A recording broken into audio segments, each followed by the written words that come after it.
Hello students, I hope you are all well. Okay, तो we have already completed exercise 10.2. 10.2 exercise हमने complete कर लिया है and I hope you are understood the homework that I have given to you. आपको homework में क्या करना है? सारे question. You have to do each and every question of this chapter or all the other chapters of geometry in your homework copy. आज हम पढ़ेंगे exercise 10.3. ठीक है? तो एक्सरसाइज 10.3 में हम लोग किसके बारे में जानेंगे? We will know about angles. Okay, तो first of all let us write down a short definition for angle और उसके बाद डायग्राम बना के समझते हैं. तो what is an angle? It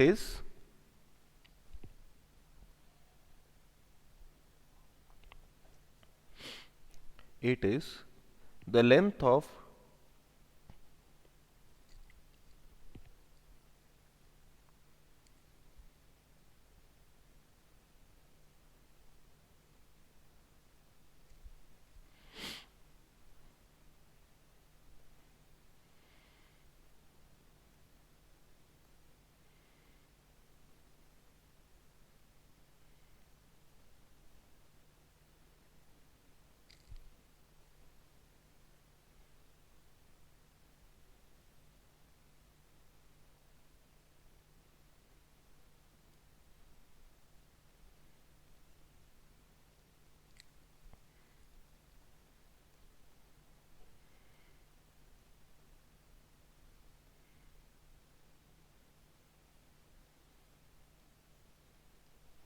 Okay, what is an angle? It is the curved distance between any two intersecting rays or lines or line segments at the point of intersection.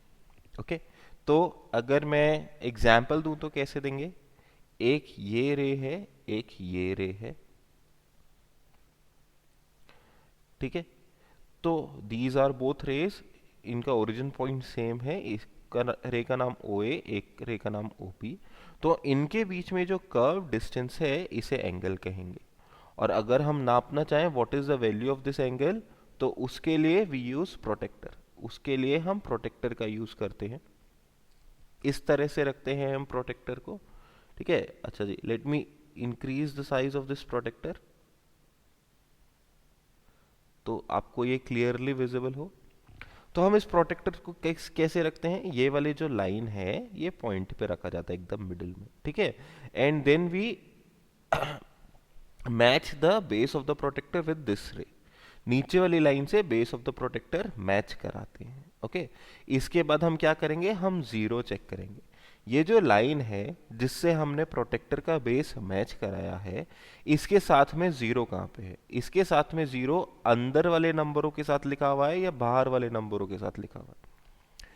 तो देखो, ये जो point O है इसके साथ zero कहाँ पे है? आएगा यहाँ पे. यहाँ पे जीरो कैसे आएगा? लिखा हुआ तो नहीं है, मगर देखो 10, 20, 30, 40, 50, तो काउंटिंग क्या हो रही है? यहाँ से शुरू हो रही है. हम बाहर वाले नंबर्स लेंगे. ठीक है, अंदर वाले नंबर्स हम कब लेते? जब हमारा एंगल इस तरफ बन रहा होता, जब हमारा जीरो यहाँ पे आ रहा होता, जब हमारी लाइन यहाँ पे आ रही होती. तो यहाँ पे अगर हम एंगल नापना चाहते हैं तो एंगल कितना होगा? देखो 20 डिग्री तो यहाँ तक, और उससे आगे 5 तक, तो ये हुआ एंगल 25 डिग्री. ओके, तो इस तरह से हम एंगल नापते हैं यूजिंग डी. डी की मदद से एंगल नापते हैं. तो ये कर्व्ड जो एरिया है, कर्व्ड जो लेंथ है, इसका वैल्यू हो गया 25 डिग्री. ओके, अच्छा जी, एंगल हमारे पास कई कई जगह यूज आता है. हम लोग एंगल्स अलग अलग जगह आइडेंटिफाई करते हैं. आप अपने घर में भी काफ़ी जगह पे एंगल्स देख सकते हो. Like if you view your watch right now, तो वॉच में बड़ी वाली सुई और छोटी वाली सुई हमेशा अपने बीच में कोई ना कोई एंगल बनाती है. Okay, so in this manner you can view angle at various places. अच्छा जी, नेक्स्ट बात करते हैं हम इंटीरियर एंगल्स और एक्सटीरियर एंगल की. What are interior angles and exterior angles? Interior angles और एक्सटीरियर एंगल्स कैसे होंगे? इंटीरियर का मतलब है अंदर की तरफ, एक्सटीरियर का मतलब है बाहर की तरफ. ठीक है, तो सपोज इसकी बात करते हैं. यहाँ पे ये जो अंदर वाला एंगल है, जो रेड वाला पोर्शन है, ये तो इंटीरियर एंगल कहलाएगा, और ये बाकी का क्या कहलाएगा? Exterior angle. आई क्या बात समझ में? ठीक है, तो इस तरह से इंटीरियर एंगल और एक्सटीरियर एंगल कहलाया जाएगा। लाइनों के बीच वाला जो एंगल कहलाएगा वो इंटीरियर एंगल, बाहर वाला एंगल के जो कहलाएगा वो एक्सटीरियर एंगल कहलाएगा। इस बारे में ज़्यादा नोट करने का ज़रूरत नहीं है, ठीक है। We will just move on with the exercise, exercise पे ध्यान देंगे and we will get to know more about this angles and interior and exterior angles. So first is question number 1। Question number 1 का diagram मैं complete कर देता हूँ। These two are rays from point L, this is point L,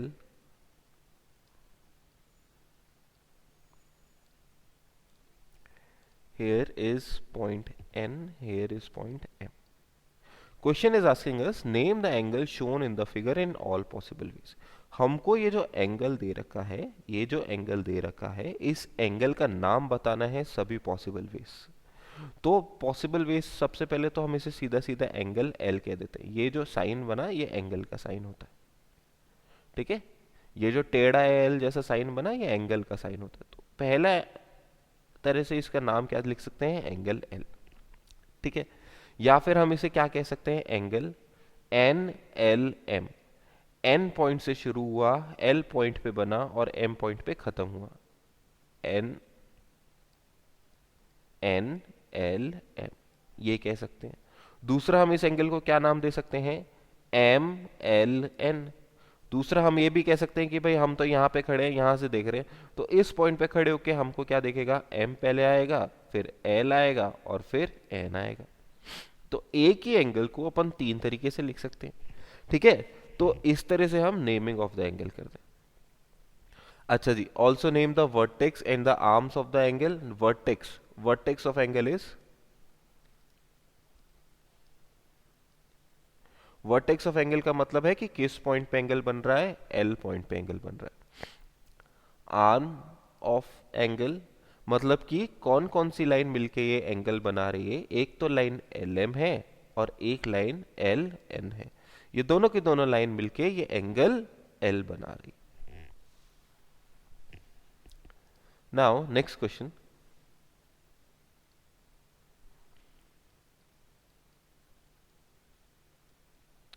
next question में हमारे पास कुछ angles दे रखे हैं, कुछ पॉइंट्स दे रखे हैं, हम लोग फिगर के बेसिस पे आंसर करेंगे। State which of the following statement are correct. We have to state which of the following statements are correct. A part is B lies in the interior of angle EAB. First of all angle EAB देखेंगे तो EAB angle ढूंढने का तरीका क्या है, पहले तो point A ढूंढो। पॉइंट A कहाँ पे है, ये मिल गया मेरे को पॉइंट A।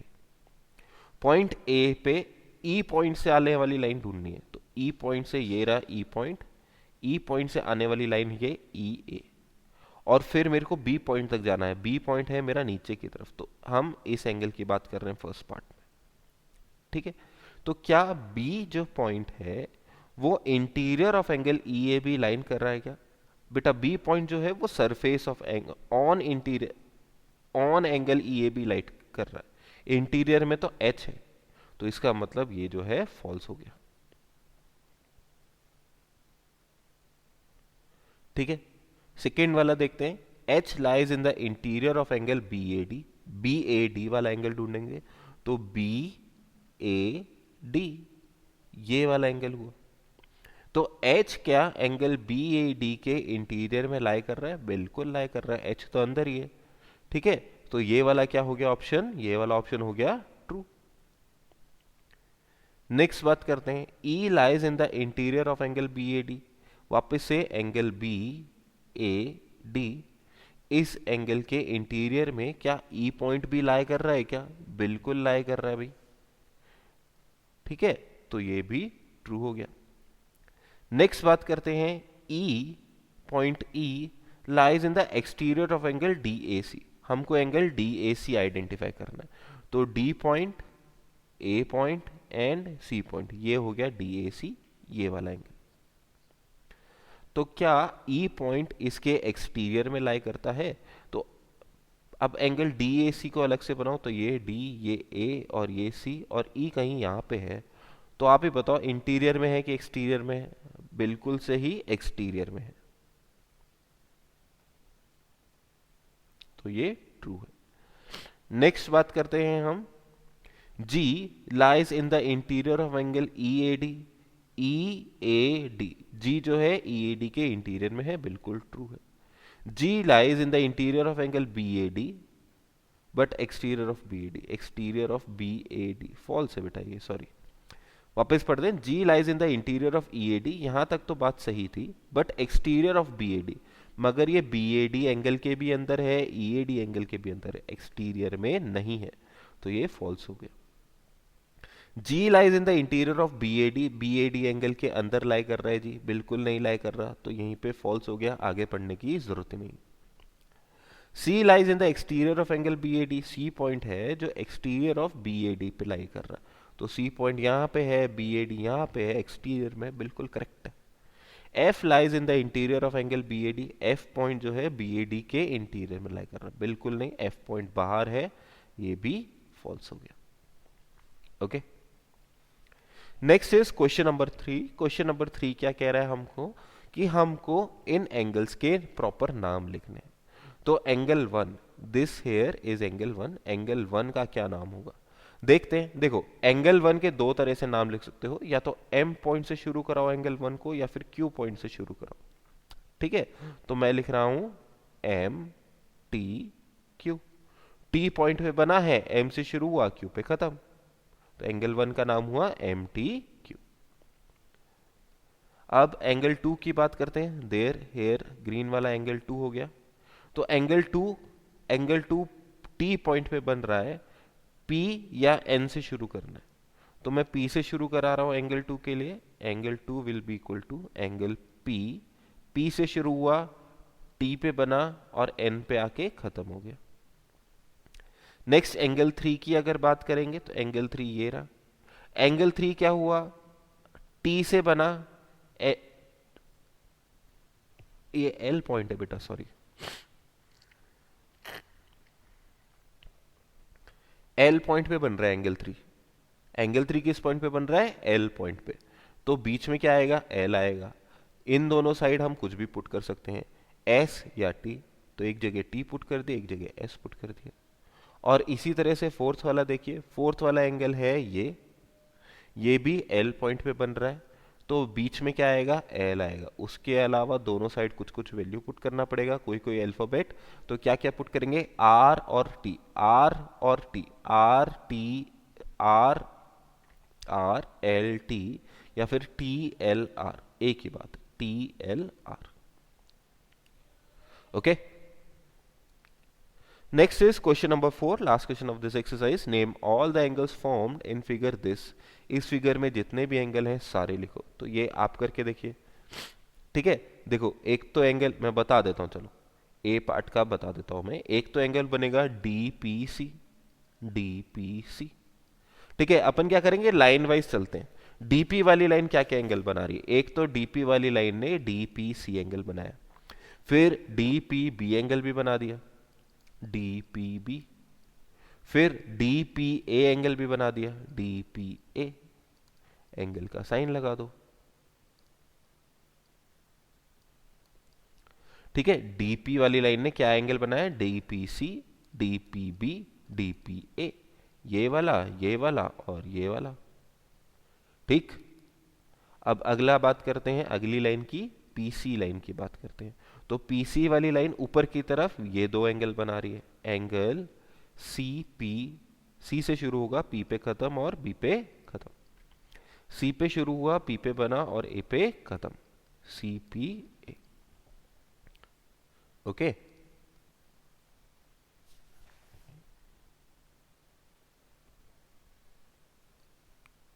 और अब लास्ट वाले लाइन कौन सी बनी, पी ए बची, P B, B P A, angle B P A, ठीक है। आप चाहें तो ऊपर से शुरू कर सकते हैं, मतलब पीए वाली लाइन से शुरू करो, चेक करो वो क्या क्या एंगल बना रही है, फिर पीबी वाली लाइन देखो क्या क्या एंगल बना रही है, फिर पीसी वाली लाइन देखो क्या क्या एंगल बना रही है, इस तरह से। तो आपके पास टोटल 1 2 3 4 5 6 एंगल्स बन रहे हैं। अच्छा जी, B part is name a point which is in both in interior of angle P A B, sorry A P B and A P C. A P B और ए पी सी एंगल के interior में एक point है, ऐसे point का नाम बताइए, ठीक है। तो I will leave that to you. C part is name the point which is interior of angle BPD, BPD के इंटीरियर है but not in interior of CPD. Again I leave that part to you, easily आप identify कर सकते हो। Okay अगर इसमें diagram देखने में डाउट हो तो अपना बुक में देखिए। Okay so thank you for your time, have a nice day. यही है आज के लिए।